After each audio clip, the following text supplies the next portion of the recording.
What's up, everybody? That Car Guy Eddie here, and today another video.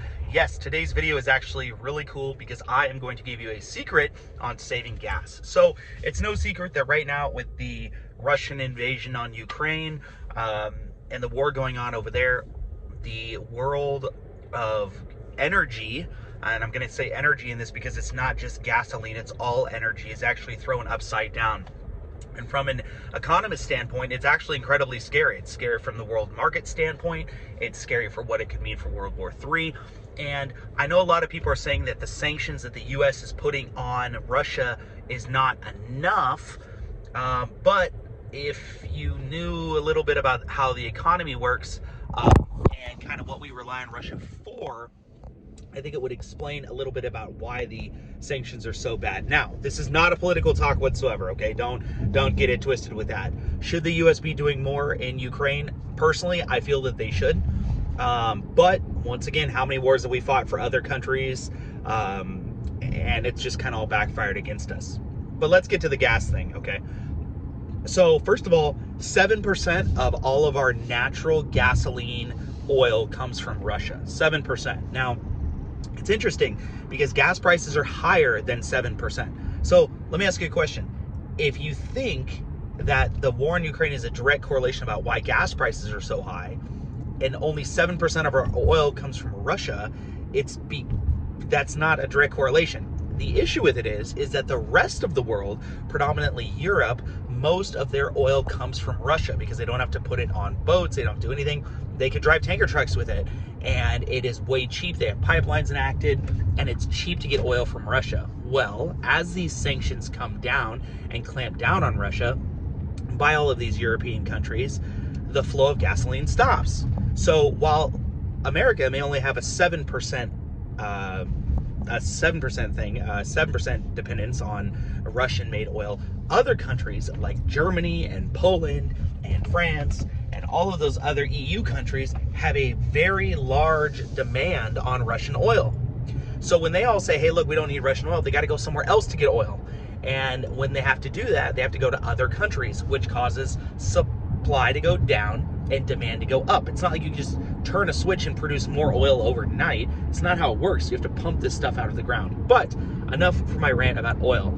You're actually here to talk about how you can save money at the pump. And I'm going to give you a great opportunity to understand something here. First of all, it is the year 2022. If you have a turbocharged car, you do not need to run premium gasoline. There you go. You don't got to run premium gasoline. If you have a factory tune on your car and your car is not modified, the car is designed and can run just fine on 87 octane. Now, if you're planning on racing the car, driving it spiritedly, and really building that boost and driving it super hard, will it run better on 91? Yes. Will it knock less on 91? Yes. Man, I really got to get a phone mount for this thing. However, your car will run on 87. So if you're at the pump and it's like $1 more expensive for premium, and you're in a Civic Si, and all you do is commute in your Civic Si, put 87 in it, okay? There is this weird idea that octane rating in your fuel gives you better fuel mileage or runs cleaner, okay? Octane, the octane, the number is basically how long the energy, remember there's that word again, energy lasts from the gasoline in your cylinder, okay? So here's what that means.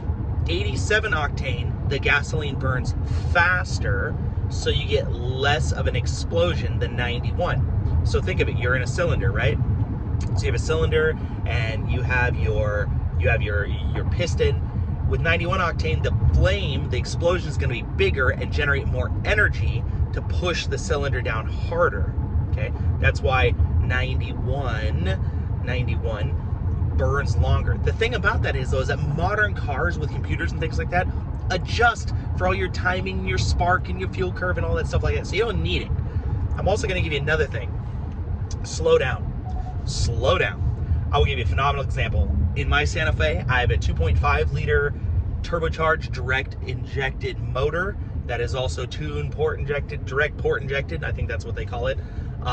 And this thing makes 320 horsepower, and it's all-wheel drive. And this thing looks like a brick. Why? Because it looks good. But It gets, the EPA says that this thing gets 27 miles to the gallon on the freeway at 65. At 65 miles an hour, I get about 24 miles to the gallon in my Hyundai. At 59, 60 miles an hour, I get 30.9, 31, it just flipped to 31 miles to the gallon. So that is 6 miles to the gallon better just by driving 5 miles an hour under the speed limit. Now, the caveat here is, oh, it's gonna take me so much longer to get places, or it's not that big of a deal. Every little bit adds up, especially if you're commuting. So just take that into a little bit of effect. Also, draft a big rig. Big rigs can only go 55, right? I'll tuck right behind a big rig and get 34, 35 miles all day long because I'm on the freeway anyways. I'm just commuting. It's not a big deal for me. But if you really want to save gas, slow down, use less energy. In fact, for those of you that are old enough to remember, the speed limit federally on US roads, on freeways, used to be 55 miles an hour. That was actually enacted in 1973 after an oil embargo crisis in the 70s. You may have seen that. If you younger people don't know anything about that, check it out. That's what killed the muscle car. True fact. That's a YouTube video for you. But basically, I think it was Nixon. Don't get me, I wasn't alive then, but I'm fairly confident it was Nixon.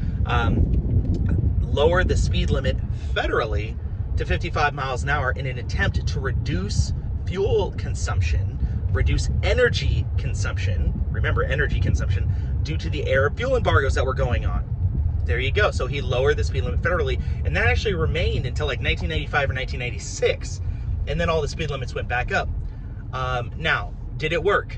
Well, it lowered fuel consumption by 1% over the United States. Now, I know 1% isn't a huge number, but if you look at it unilaterally and you look at a smaller number, yeah, on the big scale, 1%, but 1% is billions of gallons of oil, okay? Billions of drums of oil is 1%. So even though it only lowered it by 1%, it's huge. The big side effect that it had, the positive side effect, was it lowered highway fatalities from 4.8% to 2 point something. I think it was like 2.6, 2.4% of highway fatalities because people were going slower. So I know I'm gonna get flack for this because it's a channel where, you know, I got guys going fast, you know, and we're all about car enthusiasts and stuff like that. But look, if you're just commuting to work and you just want some advice, slow down a little bit, tuck up behind a truck, and stay in your high gear. Thank you so much, and ride safe.